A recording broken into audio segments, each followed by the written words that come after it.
Hai, selamat datang kembali di Mimin Art Channel. Tentunya penasaran kan dengan alur cerita selanjutnya? Yuk kita langsung saja dengerin ceritanya.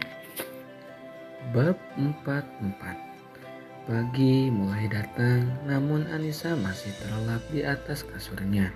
Rehan yang semalam tertidur di samping Anissa membuka matanya kala ponselnya berdering. Rehan mengambil ponselnya dan keluar dari kamar Anissa. "Gimana?" tanya Rehan. Pria itu mengaku bahwa keluarga paman Non Anissa mempunyai hutang dengan jumlah banyak dan Nona Anissa sebagai tebusan untuk membayar hutang mereka tuan, jelas Randy. "Sialan, brengsek biadab sekali mereka. Ini nggak bisa dibiarkan," ucap Rehan dengan penuh amarah. "Jadi bagaimana tuan? Apa kita juga harus menghabisi mereka?" tanya Randy. "Mereka harus mendapatkan balasan yang setimpal atas perbuatannya. Tapi tidak untuk sekarang. Saya yakin Anissa tidak akan setuju dengan ini. Walau bagaimanapun mereka masih keluarga Anissa," ujar Rehan. "Lalu kita harus bagaimana tuan?" tanya Randy. "Beri saja mereka sedikit pelajaran. Biar Anissa sendiri yang akan memutuskan balasan apa yang setimpal untuk mereka," ucap Rehan. Awalnya Rehan memang ingin membalas semua yang telah diperbuat oleh keluarga itu pada Anissa selama ini. Namun Rehan berubah pikiran. Dia ingin Anissa bangkit dan membalas rasa sakitnya sendiri pada keluarga itu. Rehan mematikan sambungan teleponnya dan kembali ke kamar Anissa. Saat Rehan masuk, Anissa sudah bangun. Namun yang membuat Rehan kaget adalah reaksi Anissa yang terlihat sangat ketakutan saat melihat Rehan masuk. Rehan masuk. "Jangan mendekat, jangan. Jangan sentuh aku, pergi kamu pergi. Jangan dekati aku. Jangan sentuh aku, pergi. Pergi dari sini dan pergi, kamu jahat, kamu orang jahat. Pergi kamu."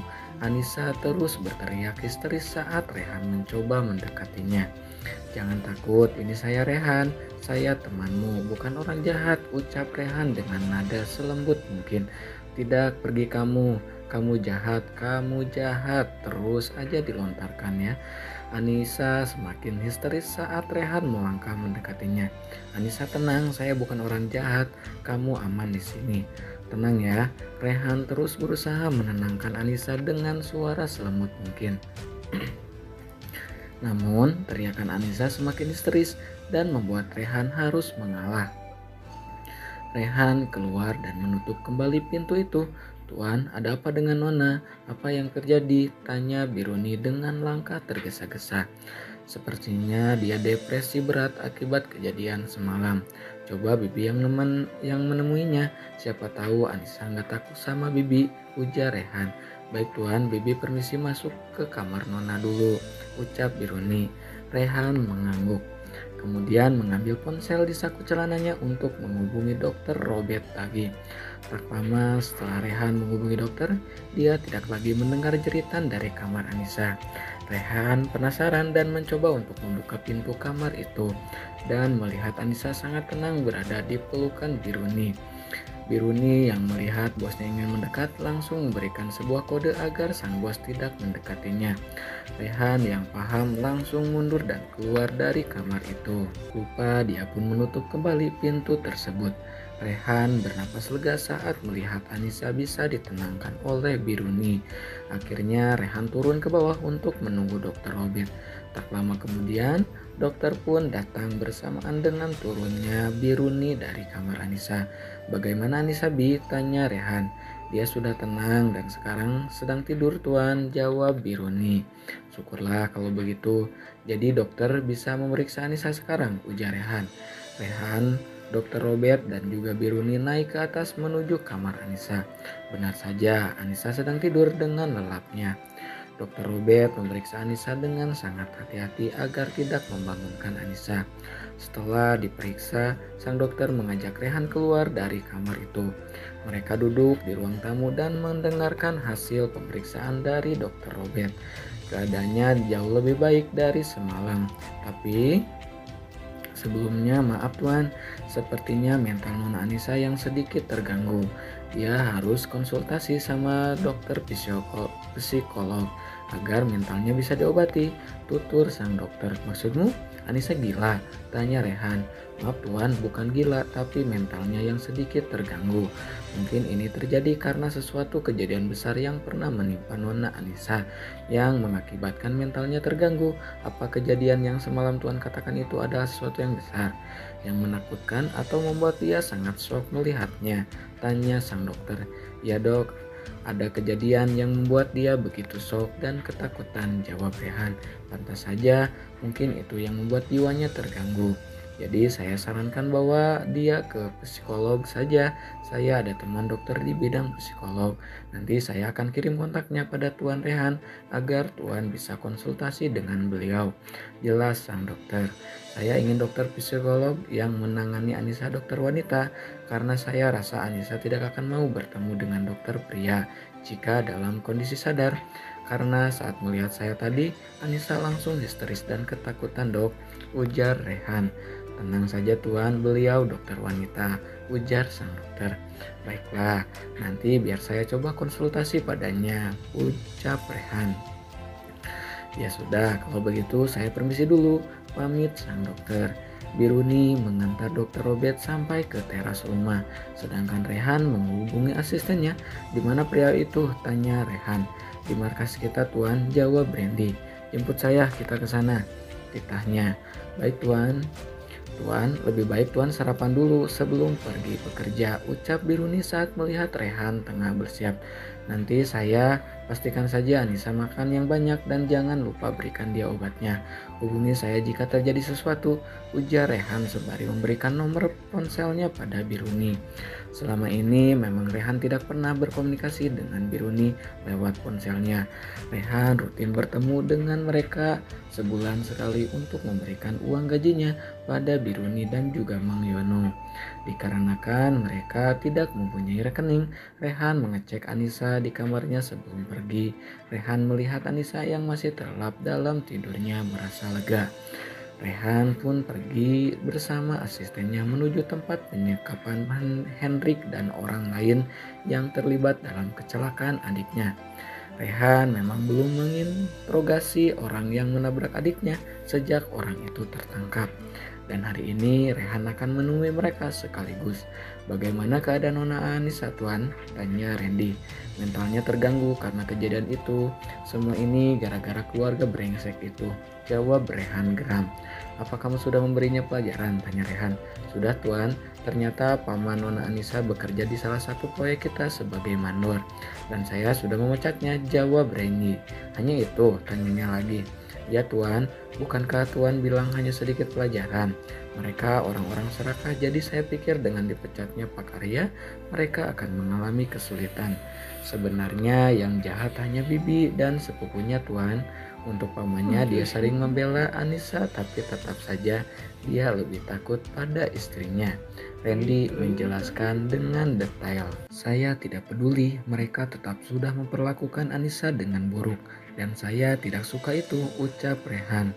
Perjalanan menuju tempat itu terbilang cukup jauh sehingga memakan waktu yang lama.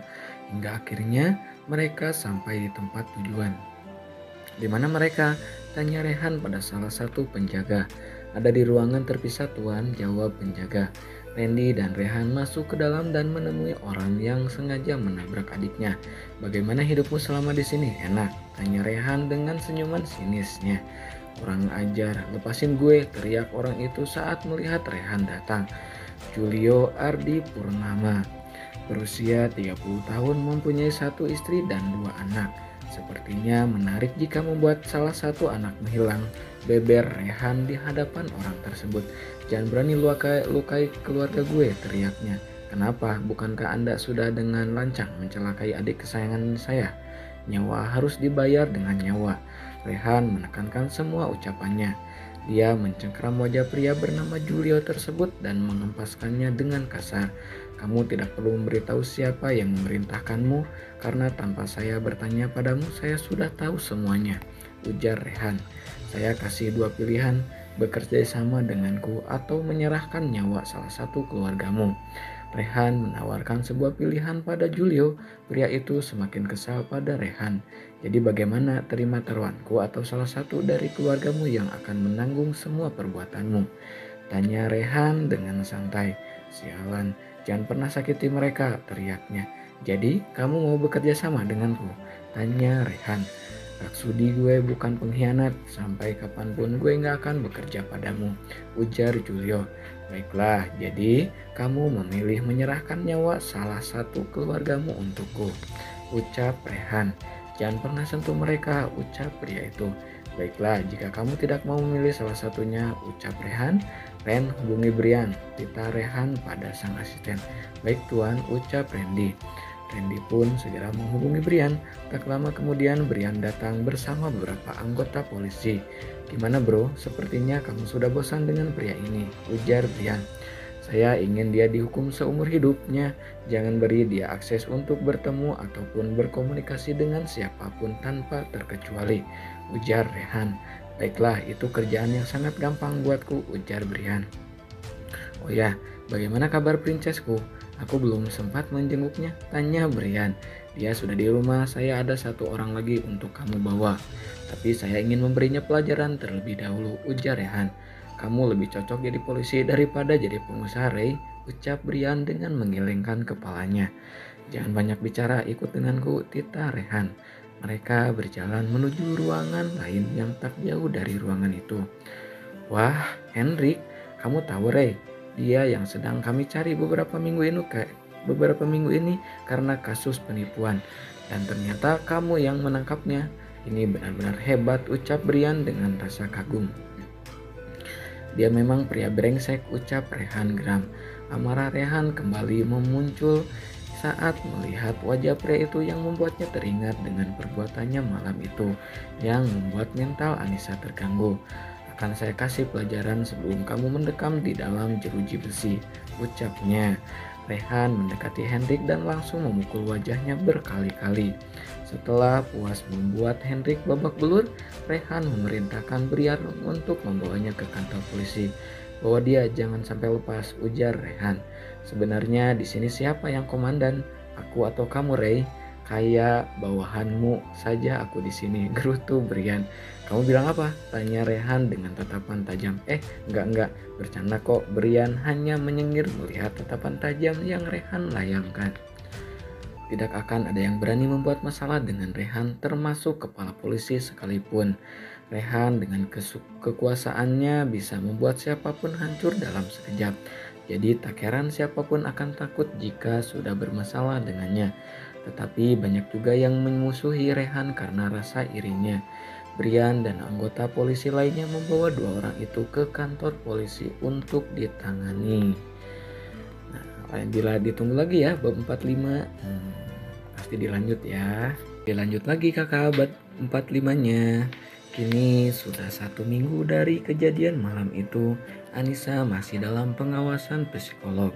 Kejadian di malam itu membuat Anissa sangat trauma. Dia kerap kali merasa ketakutan saat melihat Rehan ataupun laki-laki lainnya. Itu juga yang membuat Rehan merasa tersiksa seketika setiap kali melihat Anissa yang begitu ketakutan saat bertemu dengannya. Meskipun tidak lagi berteriak histeris, tetapi tetap saja membuat Rehan tersiksa dan tidak tega padanya. Seperti saat ini Rehan mencoba kembali untuk mendekati Anissa di kamarnya. Tok tok tok, Anissa, apa kamu ada di dalam? Saya masuk ya, tanya Rehan. Tidak ada jawaban dari Anissa. Rehan kemudian membuka pintu kamar tersebut dengan pelan. Terlihat Anissa menutup tubuhnya dengan selimut karena ketakutan. Jangan takut ya, ini saya Rehan. Saya temanmu, bukan orang jahat, ujar Rehan. Anissa hanya menggelengkan kepalanya. Masih saja terlintas kejadian malam itu saat melihat pria lain. Kamu boleh memukulku jika kamu pikir saya adalah pria itu. Pukul saya sepuasmu, tapi saya mohon setelah itu jangan takut pada saya, ucapnya lembut. Rehan terus mendekat dan duduk di samping Anissa. Secara spontan, Anissa memukul Rehan dengan pukulan membabi buta. Rehan tidak marah ataupun melawan, dia hanya diam menikmati setiap pukulan yang Anissa berikan padanya. Non, jangan non, Jangan pukul Tuan. Suara Biruni yang datang membawa makanan tepat saat Anissa sedang memukul Rehan. Biarkan saja Bi, ucap Rehan sembari memberikan kode agar Biruni tidak mendekat. Biruni yang paham tetap berdiri di tempatnya melihat bagaimana kuatnya Anissa memukul dan menampar bosnya. Lama Anissa meluapkan emosinya pada Rehan sampai membuat penampilan Rehan acak-acakan karena pukulan dari Anissa. Untung saja tenaga Anissa kecil sehingga tidak membuat wajah Rehan babak belur dengan tamparannya. Anissa menangis, terisak dan pukulannya semakin melemah. Menangislah, pukul lagi saya, keluarkan semua emosimu. Asal setelah itu kamu mau bersamaku. Asal setelahnya kamu tidak lagi takut padaku, ucap Rehan. Anissa terus terisak di dalam pelukan Rehan sangat lama sampai tak terasa ia akan itu berganti dengan suara dengkuran halus. Rehan membaringkan tubuh Anissa dengan pelan dan menyelimutinya. Biarkan dia istirahat, bawaannya nanti saja saat dia bangun, titah Rehan. Baik Tuan, ujar Biruni lalu membawa kembali nampan yang berisi makanan ke dapur. Bi, saya mau keluar, tolong jaga Anissa selama saya tidak ada, ujar Rehan. Tuhan, nanti malam akan menginap di sini lagi kan? Tanya Biruni. Ya, saya akan kembali sebelum tengah malam, jawabnya. Rehan pergi ke kantor untuk membereskan pekerjaannya yang sempat tertunda. Saat sedang dalam perjalanan, Rehan melihat mobil adiknya terparkir di depan sebuah kafe. Ini jam sekolah, bisa-bisanya dia ada di sini, gumamnya. Kemudian dia membelokkan mobilnya masuk ke dalam kafe tersebut. Rehan masuk ke dalam kafe tersebut dan mendapati adiknya sedang bersama beberapa temannya dengan masih menggunakan seragam sekolahnya. Rehan langsung menghampiri sang adik yang belum mengetahui kedatangannya. Pulang, tegas Rehan. Kakak kenapa ada di sini? Bukannya lagi di kantor? Ucap Cecil kaget. Kenapa? Bukannya saya yang harus bertanya kenapa di jam sekolah seperti ini kalian ada di sini? Ucap Rehan. Pulang atau tidak usah sekolah sekalian. Dan kalian apa orang tua kalian membiayai sekolah kalian hanya untuk bolos seperti ini? Ucapnya lagi. Tapi kak, ujar Cecil. Pulang sekarang, ujar Rehan. Cecil tidak bisa lagi melawan ucapan kakaknya. Dia bangkit dan keluar dari kafe tersebut. Masuk ke mobil saya, titah Rehan saat melihat sang adik ingin masuk ke mobilnya sendiri. Punya kakak nyebelin banget sih, gerutu Cecil. Tanpa sepatah kata pun Rehan melakukan mobilnya pulang ke rumah utama. Sesampainya di rumah, Rina yang melihat kedua anaknya pulang jam segini membuatnya bingung. Loh, kok kalian bisa barengan? Rey, kalian kenapa pulang jam segini? Ada apa? Tanya Rina pada sang putra.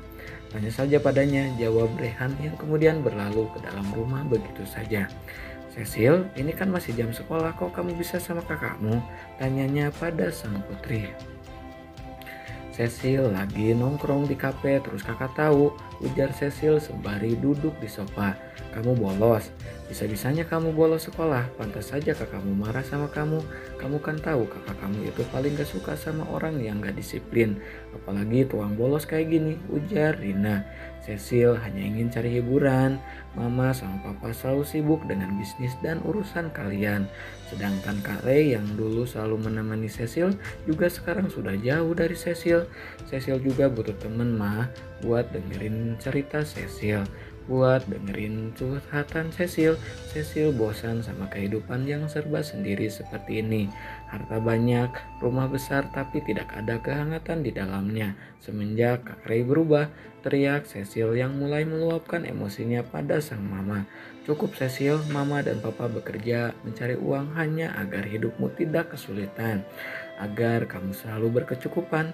Kalau mama dan papa nggak kerja, siapa yang akan membiayai hidup kamu? Pikiran itu.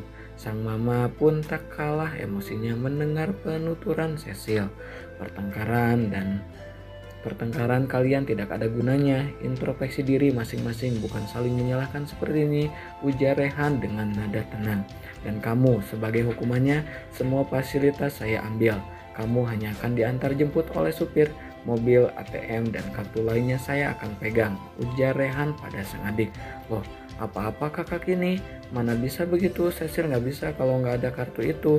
Nanti kalau Cecil mau belanja, mau beli makan, jajan, Cecil pakai apa kalau nggak ada uang? Cecil janji nggak akan bolos lagi asal kakak nggak dingin lagi sama Cecil, ujar Cecil. Kasih semua barang itu padaku atau saya tambahkan hukumanmu, tegar Rehan. Dengan kesal, Cecil memberikan semua barang-barang itu pada kakaknya, lalu pergi begitu saja ke dalam kamar. Ray, apa ini gak kelewatan? Nanti kalau Cecil butuh apa-apa gimana? Tanya sang mama. Biarkan saja, ucapnya. Kasihan adikmu Ray, ujar sang mama. Namun Rehan tidak memperdulikan dia. Dia naik ke atas dan menuju kamar sang adik. Tok tok tok, buka pintunya Cecil, ujar Rehan. Hening, tidak ada jawaban. Rehan mengetuk lagi pintu itu. Tok tok tok. Buka atau saya dobrak, ujarnya. Pintu pun terbuka dan terlihat sang adik sedang menangis. Ini uang jajan mulu untuk 1 minggu. Ini uang jajan kamu untuk 1 minggu. Kalau sampai saya dengar atau melihat kamu bolos lagi, saya akan tambahkan hukumanmu, ucapnya. Cecil mengambil uang itu dan langsung menutup pintu dengan keras. Rehan tetap ditakdirkan memperdulikannya. Dia hanya ingin memberi sedikit pelajaran pada adiknya itu. Setelah memberikan sejumlah uang pada sang adik, Rehan masuk ke dalam mobil dan pergi ke kantor. Sesampainya di kantor, Rehan langsung menuju ruangannya. Saat baru sampai di depan ruangan, Rehan melihat Siska yang sedang duduk di kursi sekretarisnya. Ngapain kamu di sini? Tanya Rehan. Selamat pagi tuan, ujar Siska. Ngapain kamu di sini? Siapa yang mengizinkan kamu berada di sini? Tanyanya. Tenang tuan, Om Andre yang mengizinkanku bekerja sebagai sekretarismu, jawabnya. Di mana sekretaris saya? Tanya Rehan. Mana saya tahu, jawabnya. Rehan masuk ke dalam ruangan dengan membanting pintu. Ren, ke ruangan saya sekarang, titah Rehan pada sang asisten. Tak lama kemudian Randy datang dengan rasa terkejutnya. Maaf tuan, kenapa wanita itu ada di sini? Tanya Randy. Justru saya yang ingin bertanya, kenapa kamu mengizinkan papa untuk memasukkan dia ke sini? Di mana sekretaris yang biasa? Tanya Rehan. Saya juga belum tahu tuan. Tuan besar tidak memberitahu apapun tentang ini. Dan saat saya datang dia belum ada di sini, ujarnya. Tuan, maaf sebelumnya saya ingin memberitahu sesuatu tentang wanita itu, ucap Randy. Tentang apa? Tanyanya. Sebenarnya wanita itu yang membawa Tuan ke dalam sebuah kamar hotel saat Tuan sedang mabuk, ucap Randy. Maksudmu? Tanya Rehan. Waktu Tuan berada di bar, seorang barista menghubungi saya dan memberitahu saya bahwa Tuan berada di sana. Saya datang dan memantau Tuan di meja yang lain. Saya merasa keadaan Tuan masih aman, jadi saya tinggal ke kamar mandi. Namun setelah balik dari kamar mandi, Tuan sudah tidak ada. Dan saya menemukan Tuan berada di sebuah kamar hotel bersama wanita itu, jelasnya. Sialan, nekat sekali dia. Berani-beraninya dia ingin menjebakku, ujar Rehan geram. Apa saya harus membereskannya? Tanya Randy. Biarkan saja dulu, apa maunya di sini. Kamu pantau saja, ujar Rehan. Baik tuan, apa ada hal lain? Tanyanya lagi. Tidak, kembalilah, ujar Rehan. Randy pun pamit untuk kembali ke ruangannya. Rehan mengambil ponsel dari saku jasnya dan menghubungi sang papa. Ya, halo Ray, sapa Andre di seberang telepon. Apa maksud papa masukin wanita itu ke perusahaan Rehan? Tanya Rehan. Siska maksudmu? Biarkan saja dia bekerja di sana, Ray. Mama yang minta katanya biar bisa kenal lebih dekat sama kamu, ujarnya. Tapi nggak harus di bagian sekretaris juga, Pak. Saya nggak suka pakai sekretaris wanita, ujar Rehan. Udahlah, biarkan saja. Lagian dia pintar kok, pasti bisa kamu andalkan, ujar sang papa. Rehan langsung memutuskan sambungan teleponnya dengan kesal. Dia tidak habis pikir bahwa orang tuanya benar-benar ingin menjodohkan dia dengan wanita itu. Nah, segitu dulu ya bab 45-nya. Makasih banyak yang selalu stay tune. Jangan lupa di like, di subscribe juga ya. Pokoknya makasih banyak. Semoga kakak yang selalu setia pada sehat semua. Amin. Bye-bye.